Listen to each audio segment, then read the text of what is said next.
Hello and welcome to another World Cup edition of the Dream Team Professor podcast. In this episode, we're going to look at all the top players to target from the quarterfinals of the World Cup, with a quick preview of each game, and then I'm going to move on to my team update to show you which transfers I'm planning on making and how I'm going to target each of these fixtures. So I'll quickly run through the fixtures. We've got Croatia versus Brazil and Netherlands versus Argentina on Friday, and then on Saturday we've got Morocco versus Portugal and England versus France. So I'm going to start with Brazil, who face Croatia, and I really do expect them to get through this game. We did see in the last round of fixtures that anything can happen with Morocco beating Spain, but Brazil have looked really good so far throughout the tournament, apart from that game against Cameroon where they made quite a few changes. But other than that, they've looked really good. That 4-1 win against South Korea, they looked brilliant as well. So it's going to be Brazil players that I target. And to be honest, I've done a predictor, and I think it's going to be a Brazil-France final. And I actually think Brazil are going to win it. So yeah, I'm quite invested in this Brazil team, as you'll see with my team a bit later on. But Richarlison's going to be the first player that I look to target. 5.5 million, and I just think he's really good value for that now. You've got Gabriel Jesus, who's had to go back and he's injured now, so Richarlison's that main man up front. He started the tournament anyway, so he was the one in favour, but he's got 3 goals and 1 assist so far and 2 Star Man awards, and I just think he's really good value for money as that sort of second or third striker in your team. I know most people have got sort of 3 strikers in this format of Dream Team, but really he's been really good so far, and he looks like he's playing with such confidence at the minute. So at 5.5, I think he's possibly the best player to target from this Brazil side.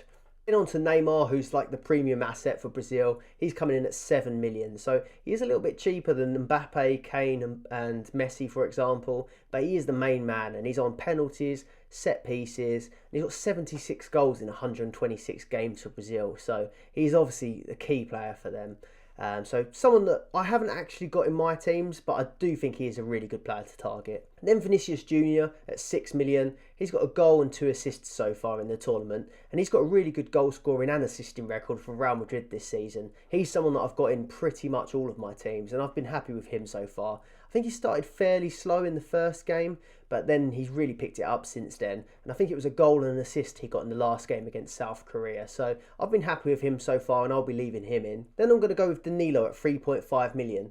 Who scored have got him in their predicted lineup playing at left back, and that's where he played the last game. He started the tournament at right back, and Sandro was the left back. But Sandro got injured, and now it's been Militao at right back and Danilo at left back. So we'll wait and see what that lineup looks like. I think if Sandro is back fit, it'll probably be Militao that is dropped out of the team. He's 4.5 million and Sandro's 4 million. So if you do have Militao, you could downgrade him to Sandro. But I think at 3.5 million, Danilo's probably he is the cheapest player to bring in from Brazil. So quite a good option there. He has only got 5 points, but if they can keep some more clean sheets, then he'll be good. And then on to the other assets from Brazil in defence. So obviously Militao I mentioned 4.5. I probably wouldn't look to bring him in unless you know he's definitely starting because of that Sandro risk. But Marquinhos and Thiago Silva both in at 5.5 is quite expensive. Towards the start of the tournament, I wanted to have my budget spent on the attacking players because there were quite a few easier fixtures where there could be a lot of goals. But now we're reaching the critical stages of the knockout rounds. I think that it's quite a good option to start to look to bring these players in. Even though 5.5 is expensive, I'm expecting a lot more cagier games and low scoring games. Even ones like Spain and Morocco that were sort of 0-0, things like that. I think these would be quite good options to have in your team. And the same with Alisson. 5 million probably looked far too expensive for the knockout rounds, with goalkeepers like Nopper at 2 million. But now we are reaching these rounds. I think probably Croatia versus Brazil is looking like the best fixture. Potentially Portugal's game against Morocco. But between those two, I think Brazil have probably got the best run. But then on to Netherlands versus Argentina. And on the right-hand side, you've got the predicted lineups for both sides. I'm going to start with Holland. So I'm going to say Cody Gakpo at 4 million is one of the better players to target. He's their top point scorer with 32 points. He's got 3 goals and 1 star man in 4 appearances. So really good for him. He's been brilliant throughout the tournament. But I do worry a little bit that these fixtures are going to get a lot harder now for them. If they get past Argentina, they could potentially face Brazil. So are there going to be as many opportunities for someone like Cody Gakpo to score goals? I'm not too sure. So if you've got him already in your team, I would keep him and see how he gets on. but I'm not sure if I would necessarily go out my way to bring him in for this game, because I think it will be a tough test for them. Then you've got Dumfries at 4.5 million. He's got 1 goal and 2 assists. Or you've got Daley Blind a little bit cheaper at 3.5 million. He actually stole the star man off him in the last game, and he's on 1 goal, 1 assist. So I think them two are the 2 best defensive options. But again, it's going to be a tough test. They've been playing teams like Qatar, Senegal, Ecuador. None of them have the same attacking threat that someone like Argentina has with Messi, Alvarez and people like that. So I think it is going to be a tough test for them.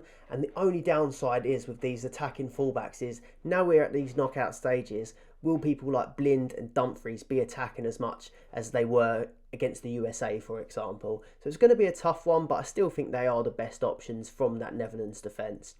If you're looking for someone at about 3.5 million or 3 million, possibly to replace Asensio or Olmo that got knocked out in the last round, you have got De Jong, who's been getting quite a few star mans. I think he's got 2 star man awards already. He's at 3.5 million.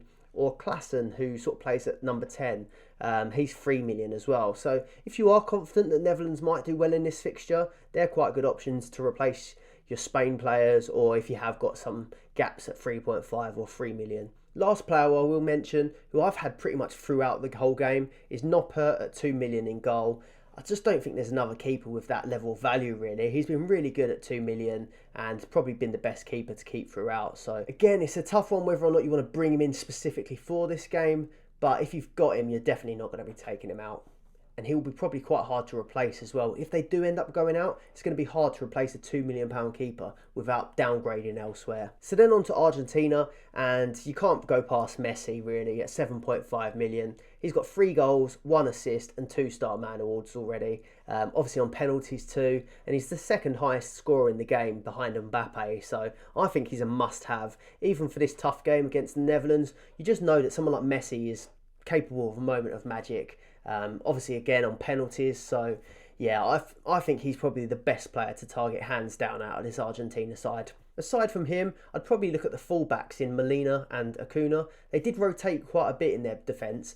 That Romero slot, they keep swapping that with Lisandro Martinez, so I'd stay away from the centre-backs. Otamendi's probably been the better of the centre-backs actually, but they're all sort of about 4 million, the centre-backs. So I'd look at Molina and Acuna, who are both 3.5. It's the cheapest entry into the Argentina defence. But personally, I think this game is just a flip of a coin for me, and I probably wouldn't look to target a clean sheet at all. One slot I do quite like in this Argentina team, though, is they've got Enzo Fernandez in that midfield slot, and he's only 2.5 on the game. I don't think he started the first fixture, but he's been good since then. He's got 1 goal and 1 assist, and at 2.5, that's a pretty good return. You've also got Alexis McAllister, who plays for Brighton. He's at 2.5 million price as well. So if you are looking for a bit of budget to, maybe you've made some changes and you just have to downgrade somewhere and you can't make it work, definitely do consider that 2.5 mil, because it's quite hard to find someone in this stage of the competition at that price. Personally, I'm expecting Argentina to get the win in this game. I know Netherlands have looked pretty good throughout the tournament, and Argentina started badly, but they've gradually improved. But I do think in this knockout style of football, I just think they've got more chance of winning. They've got a bit more about them. I feel like they're a little bit of a dirtier, nastier team, but they just seem like they're the sort of team that just does whatever they can to win, and I think they're going to go through personally. So I'd like to know what you think, whether or not you think Netherlands are going to win or Argentina. I think this is going to be probably the tightest game to call, either this or the England-France game. Then Portugal versus Morocco, and again, like the Brazil game, I'm only going to highlight Portugal.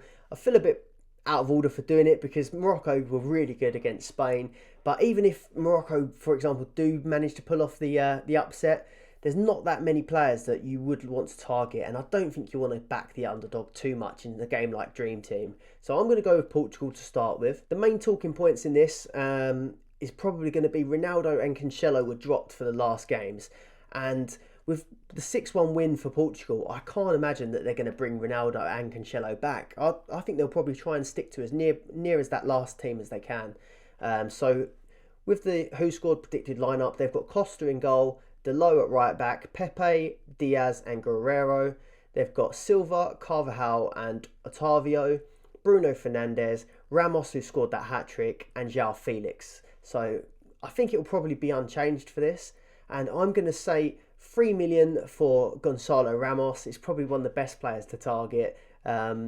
I'm probably not going to do it myself, but he got a hat-trick in the last game and an assist as well. So massive point score. I think it was 30 points he got in the end. Would you take a punt at that price? I'm not. Personally, I'm going to leave it just because I've got Gakpo, Messi and Richarlison, but I still think he's a really good option. He's not in my plan currently, but if you're looking for budget or you just fancy this fixture against Morocco, I wouldn't completely be against this at all. Then Bruno Fernandes at 4.5. He's the third highest scoring player in the game. He's got 2 goals and 3 assists.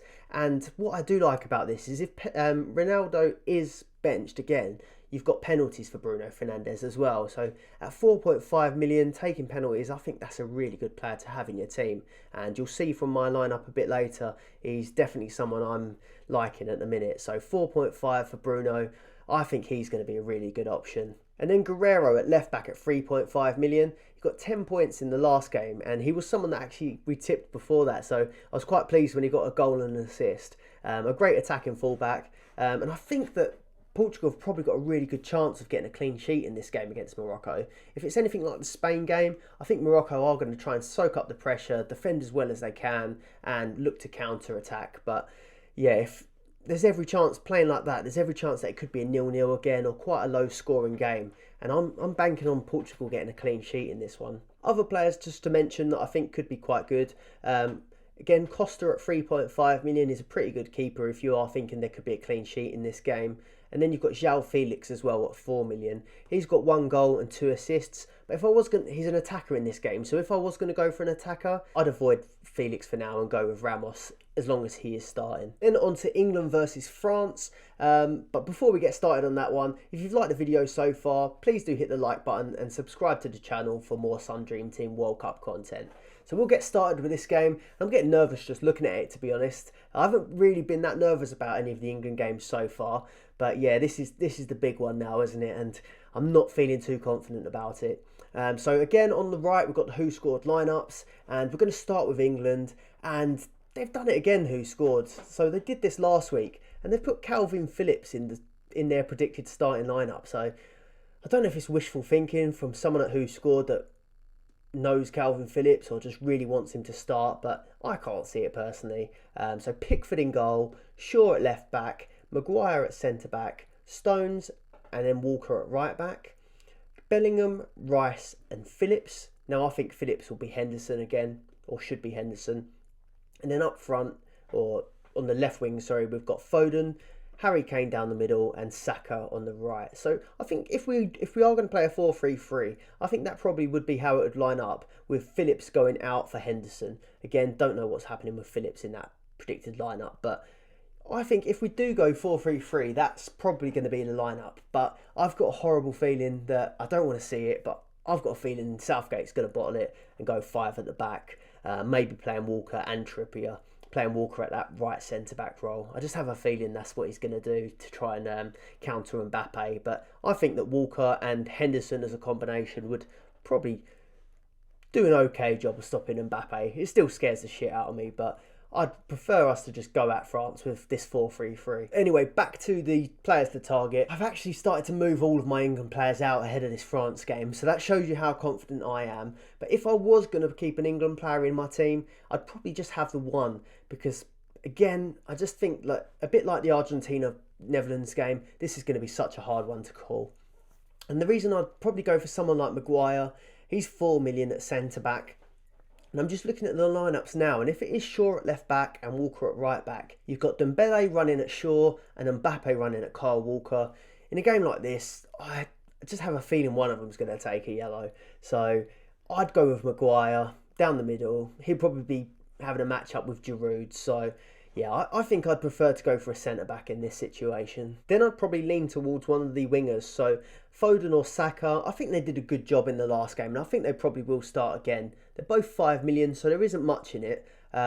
Both have the ability to hurt France as well, and I think that's our best chances to get at France, I believe. But Saka's got 3 goals already, and then Foden's got 1 goal and 2 assists. So 3 attacking returns from each of them, and I think there really isn't much in it, to be honest with you.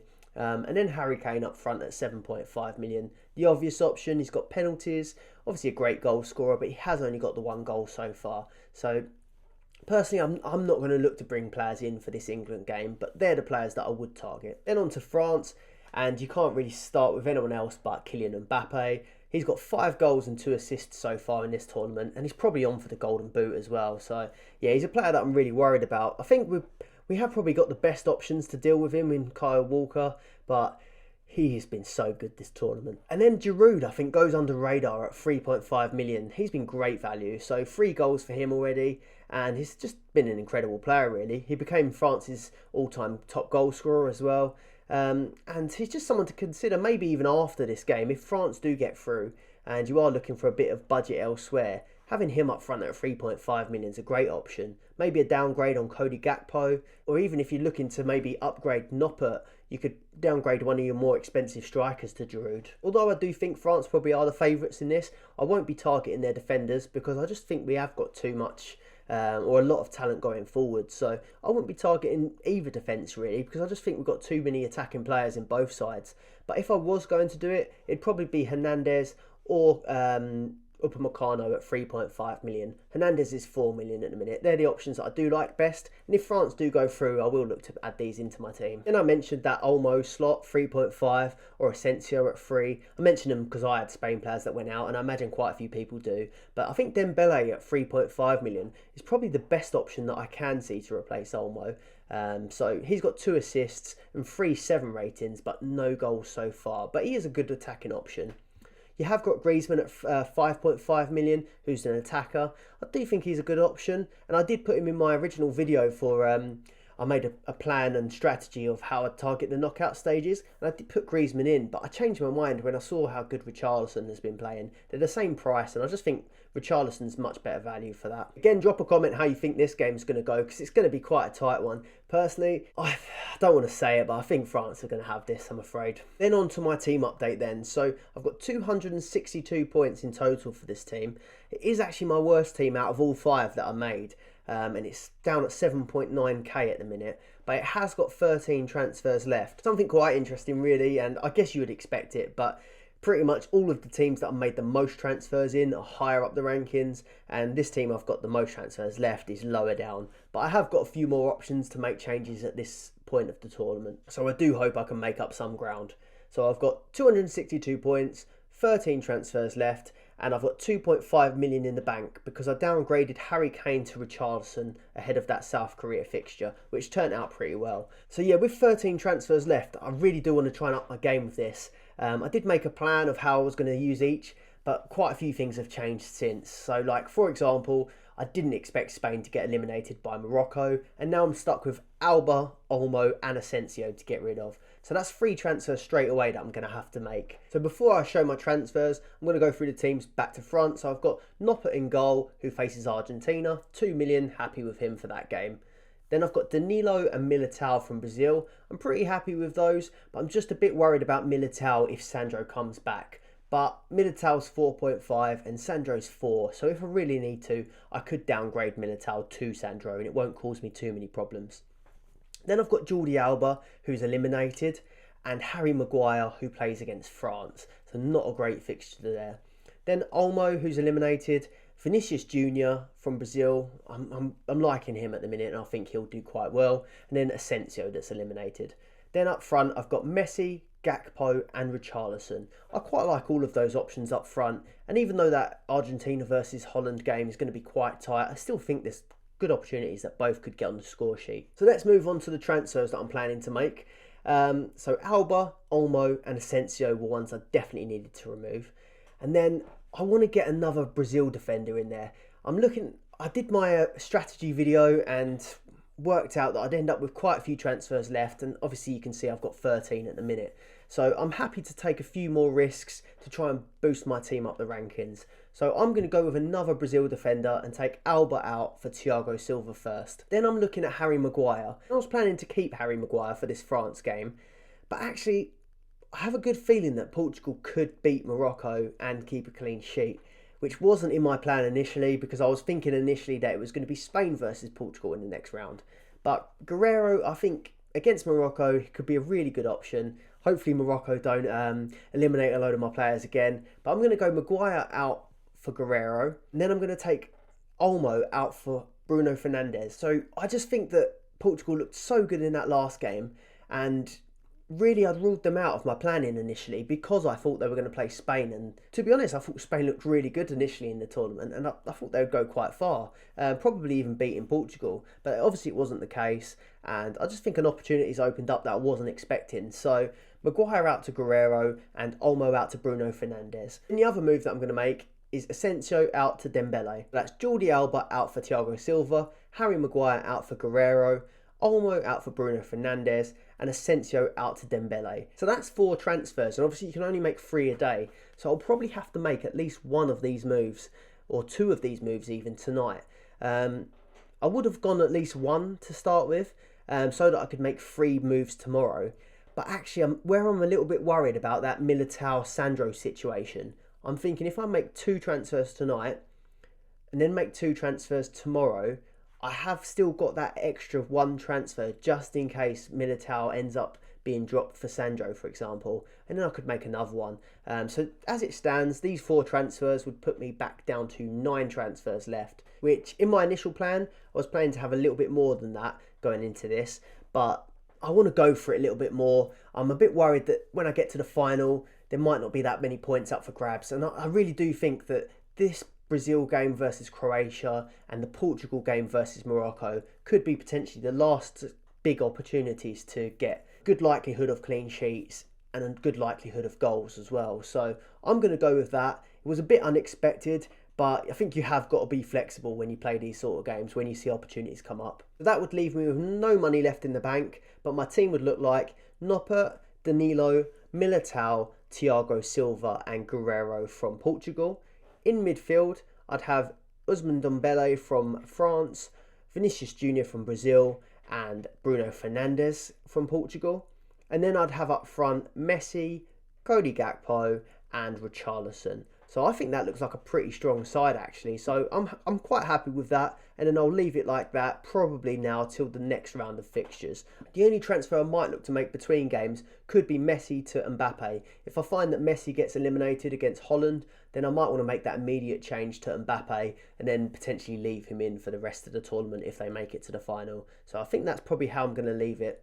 I'm going to leave it there for this episode, so thank you very much for watching and good luck with your quarterfinal teams. If you have taken anything useful from this at all, please do like the video and subscribe to the YouTube channel, or if you're listening on Spotify, please do give us a follow on there as well. So we'll see you on the next episode. Thanks for watching. Bye.